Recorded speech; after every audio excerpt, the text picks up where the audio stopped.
गायत्री सदन में इस बार की दिवाली बहुत ही धूमधाम से मनाई जा रही थी। सुबह से ही बहुत हलचल हो रही थी। खुद गायत्री जी और उनके पति मनोहर जी पूरे घर को फूलों से सजवा रहे थे। भाई दूज पर उनकी बेटी 1 साल बाद घर जो आ रही थी, दिवाली से ज्यादा बेटी से मिलने की खुशी उनके चेहरे पर थी। मनोहर जी का बेटा विहान दादी को खोजता हुआ उनके कमरे में गया तो उसने देखा कि दादी कोई तस्वीर लिए उसे सहला रही थी। चुपके से वो अंदर गया और धीरे से दादी के हाथों से तस्वीर खींचकर उन्हें चिढ़ाने लगा। दादी, मेरे रहते हुए ये किसकी तस्वीर को इतने प्यार से निहार रही हो? लेकिन जैसे ही उसने तस्वीर देखी, दादी का दर्द उसे समझ आ गया और वो दादी के गले लग गया और आंसू पोंछते हुए बोला, नहीं दादी, रो मत। इस बार की दिवाली सबके लिए दिल वाले होगी। सबके दिलों के अरमान पूरे होंगे, ये वादा है मेरा। भाई दूज के दिन मनोहर जी विहान को खोज रहे थे, लेकिन विहान कहीं भी दिखाई नहीं दे रहा था। गायत्री, विहान कहाँ है? उससे कहो कि जल्दी से तैयार हो जाए और आरुषि को भी फोन कर दो कि वह तैयार रहे। विहान दोपहर तक उसके पास पहुंच जाएगा। मनोहर जी ने किचन में आकर गायत्री जी से कहा, अरे कैसे बोलूं, विहान तो सुबह से ही नहीं दिखाई दे रहा और उसकी कार भी नहीं दिख रही। लगता है वो सुबह ही चला गया। मनोहर जी के चेहरे पर बड़ी सी मुस्कान आ गई। लगता है बहन से मिलने की खुशी में आज तुम्हारा लाडला बहुत जल्दी उठ गया और हमें बताए बिना ही उसे लेने चला गया। मैं भी बहुत बेताब हूं अपनी गुड़िया को देखने के लिए। 1 साल हो गया उसे देखे। 1 साल? लो जी, अभी दिवाली वाले दिन ही वीडियो कॉलिंग पर उसे देखा था। आप भी ना बेटी के मुंह में बाबरे हुए जा रहे। गायत्री जी ने चाय का कप पकड़ाते हुए कहा, वीडियो कॉलिंग और फोन ये सब दिल को सिर्फ थोड़ी देर के लिए तसल्ली देते हैं। दिल को सुकून तभी मिलता है जब अपनी गुड़िया को अपने सीने से लगाता हूं। पता है गायत्री, जब बेटी सीने से लगती है तो उसकी धड़कनों से उसकी खुशी और दुख सभी का एहसास हो जाता है। चाय की चुस्की लेते हुए मनोहर जी बेटी को याद करके भावुक हो गए। दोपहर हो जाती है लेकिन विहान आरुषि को लेकर घर नहीं पहुंचता। तो चिंता में मनोहर जी आरुषि को फोन लगाते हैं, लेकिन उसका फोन नहीं लगता। फिर वो विहान को फोन करते हैं, लेकिन वो भी नहीं उठाता। 2-3 बार करने के बाद विहान फोन उठाता है। हेलो पापा, कुछ काम था क्या? काम? विहान, तुम कहाँ हो? तुम आरुषि को उसके ससुराल से लेकर अभी तक घर क्यों नहीं पहुंचे? मनोहर जी फोन पर विहान पे गुस्सा करते हुए बोले, आरुषि के ससुराल? लेकिन मैं वहां क्यों जाऊंगा? मैं तो अपने दोस्तों के साथ घूमने आया हूं। घर आने में बहुत रात हो जाएगी। लेकिन विहान, आरुषि? मनोहर जी की बात को बीच में ही काट कर विहान हंसते हुए कहता है, क्या पापा, आरुषि कोई बच्ची है जो उसे लेने जाऊं? अब उसकी शादी हो चुकी है।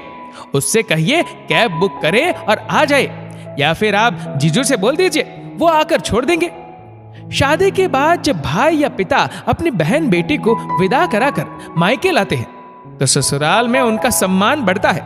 तुझे अपनी बहन के सम्मान की कोई फिक्र नहीं है। शादी हो गई तो क्या बहन पराई हो गई है? क्या उसे हम सबका प्यार और सम्मान पाने का हक नहीं? तेरा जितना हक है प्यार और सम्मान का, उतना ही तेरी बहन का भी है। कोई भी बेटी या बहन मायका छोड़ने के बाद पराई नहीं होती। मनोहर जी बोले, मगर मेरे लिए वह पराई हो चुकी है और इस घर पर और आपके प्यार सम्मान पर सिर्फ मेरा हक है। विहान की आवाज में थोड़ा गुस्सा था। विहान! मनोहर जी विहान को फोन पर ही डांटने लगते हैं। तभी गायत्री जी फोन छीन लेती है। ये क्या कर रहे हैं आप? इस तरह कोई जवान बेटे पर गुस्सा करता है क्या? तुमने सुना नहीं इसने क्या कहा? अपनी बहन को पराया कहता है। ये वही बहन है जो इससे एक पल के लिए भी दूर हो जाती थी तो पूरा घर सर पर उठा लेता था।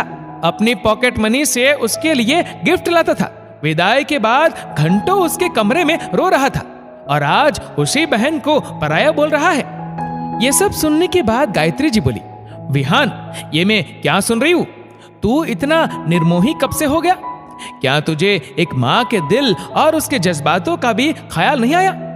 तूने खुद मुझे बेटी के लिए कितनी बार तड़पते देखा है और हमेशा यही कहा है कि माँ जब आप कहोगी गुड़िया को ले आऊंगा। तो फिर आज क्या हो गया? माँ, आपको आज अपनी तड़प दिखाई दे रही है। बेटी से न मिल पाने का दर्द आपको महसूस हो रहा है, लेकिन घर में एक माँ और है जो 7 साल से अपनी बेटी के सम्मान के लिए तड़प रही है। उसे देखने के लिए तस्वीरों का सहारा लेती है।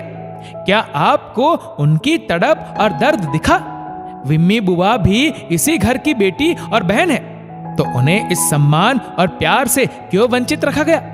मैं तो वही कर रहा हूं जो पापा करते आ रहे। विहान की बात सुनकर गायत्री और मनोहर जी एक दूसरे को देखने लगे। आज तूने मुझे आईना दिखा दिया। मनोहर जी और गायत्री विहान की बातों से पश्चाताप की आग में जलकर रोने लगे। पापा, भैया, ये शब्द सुनकर मनोहर जी आश्चर्य से दरवाजे की तरफ देखते हैं। आरुषि और विम्मी दोनों आकर मनोहर जी से गले लग जाती है और विम्मी बुआ तो बच्चों की तरह रोने लगती है। क्या भैया, आप भी न फोन न कोई खबर, अचानक भेज दिया विहान को गाड़ी लेकर, भाग कर आई हूं खुशी से। ऐसा लगा कि पापा आज भी जिंदा है। मनोहर जी अपनी पलकों में आंसू लिए विहान की ओर देखते हैं और विहान पापा को चुप रहने का इशारा करता है। शोर सुनकर दादी भी बाहर आ जाती है और विम्मी को सामने देख खुशी से रोने लगती है। दादी बुआ को गले लगते देख विहान और आरुषि की भी आंखें भीग जाती है।